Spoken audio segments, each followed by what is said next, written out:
All right, let's talk about something that probably keeps you up at night. That cloud bill from your LLM app just creeping up and up. You know, if you want to make your application faster and cheaper, the secret isn't just about writing better code, it's about really understanding the type of job you're actually running. So, let's unbox this. Does this look familiar? I bet it does. You build this amazing app, you ship it, you're excited, and then the bill arrives. Or even worse, your users start complaining about lag. It's super common, super frustrating, and it leaves you just scratching your head wondering, where is all this money and time actually going? Well, here's the thing. The problem probably isn't your code. It's that you're using a generic one-size-fits-all API. That simple per-token pricing feels so straightforward, right? But it's actually hiding these massive inefficiencies, basically because you're trying to shove every single job into the same square hole. And listen, this is about way more than just saving a few bucks. This is about your career. The whole industry is starting to move past just making simple API calls. The engineers who are going to lead the next wave, they're the ones who really get what's happening under the hood and can build systems for very specific needs. Let's make this super intuitive. Okay, think about it like this. You would never use a Formula One race car to help your friend move, right? To haul furniture? Of course not. One is built for pure, blistering speed. The other is for sheer volume. Using the wrong tool is just crazy inefficient, and it turns out your LLM tasks work the exact same way. And that brings us to the big solution, a new mental model. We're going to break down your LLM tasks into 3 distinct workloads.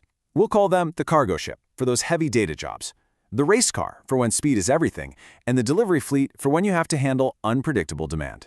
Let's dive into each one.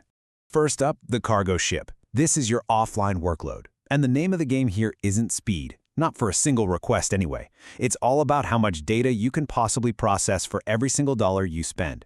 Throughput is king. So what is an offline workload? Exactly. Well, it's basically a batch job that runs asynchronously. You fire it off, you don't need an answer right this second, and your main goal is just to chew through a massive amount of work as cheap as you possibly can. So what does this look like in the real world? Well, think about augmenting an entire data set. Adding LLM-generated features to millions of rows. Or generating summaries for thousands of transcribed customer support calls overnight. These are those big, non-interactive jobs where you just need the results by morning. Now, the secret sauce here is a technique called mixed batching. Picture it like you're packing a moving truck. You've got your big, heavy boxes, your couches, your tables. That's kind of like the pre-fill phase, processing the initial prompt. Then you have all your small stuff, right? The books, the lamps. That's the decode phase, generating new tokens. Mixed batching cleverly stuffs those small items into all the empty spaces, making sure not a single inch of that truck or a single GPU cycle goes to waste.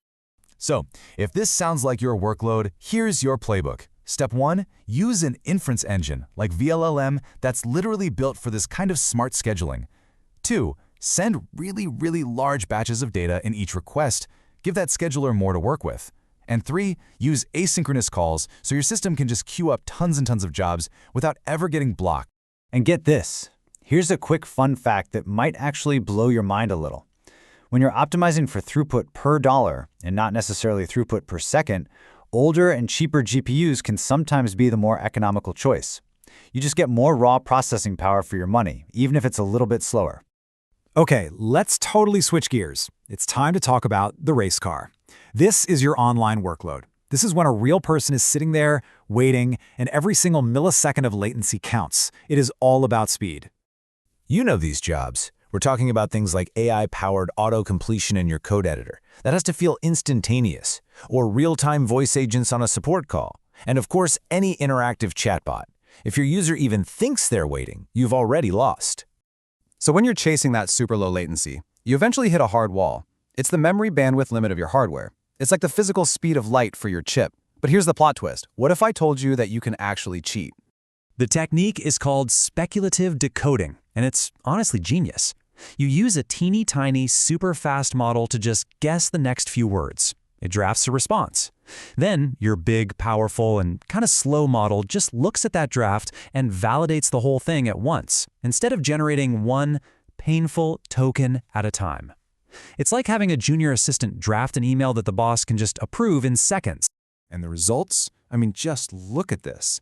It's not a small improvement, it's a complete game changer. Compare the latency of the naive, one token at a time generation to speculative decoding. It's not even a contest. This is the kind of performance boost your users will absolutely feel. So for your race car, the playbook is totally different.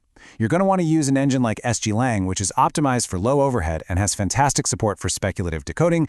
You'll want to use techniques like FP8 quantization to shrink your model's memory footprint, and you should use specialized speculator models like Eagle 3 to make sure those drafts are really high quality and get accepted more often. All right, on to our final category, the delivery fleet. This is the semi-online workload. Think of it as a hybrid, designed for those situations where demand is just completely unpredictable. You know, sometimes it's dead quiet, and then boom, you get a massive, unexpected spike in traffic. The huge economic problem here is what's known as paying for peak.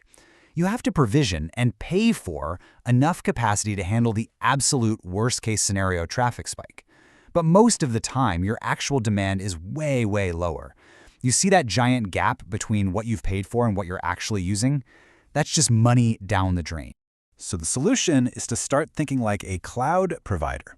By using a multi-tenant system with really fast auto-scaling, you can serve lots of different workloads on shared hardware.